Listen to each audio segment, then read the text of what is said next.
Well, it was an emotional day in the courtroom as a man who spent more than 7 years in prison for a rape he did not commit finally saw his conviction overturned. Both he and the judge were brought to tears during today's proceedings. Fox 5's Giacovas shows us how new DNA evidence helped lead to his exoneration. Declaring you innocent of these charges. On his 72nd birthday, Leonard Mack received the gift of a lifetime today, one he's been waiting for nearly 5 decades. I walked around society being labeled a rapist when I know I didn't do it.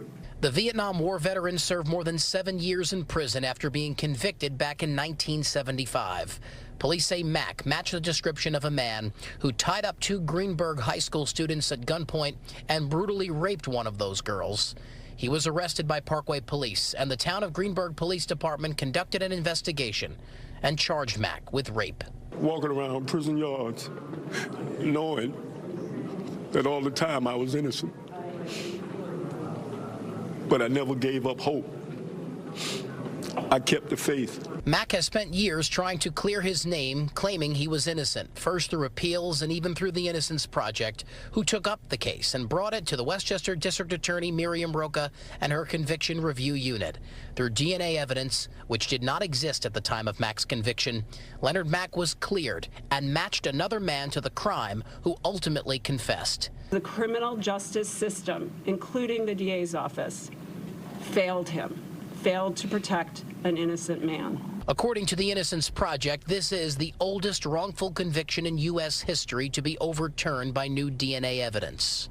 After a hug from Judge Ann Minahan, Leonard Mack walked out of the Westchester County Courthouse, a free man. Free at last! Free at last! Now living in South Carolina with his wife, Mack's faith is stronger than ever. He's now planning on joining the prison ministry to serve those affected by crime and incarceration. And he'll take with him a quote from Dr. Martin Luther King Jr. that is engraved outside the same courthouse that failed Leonard Mack so many years ago. Injustice anywhere is a threat to justice everywhere.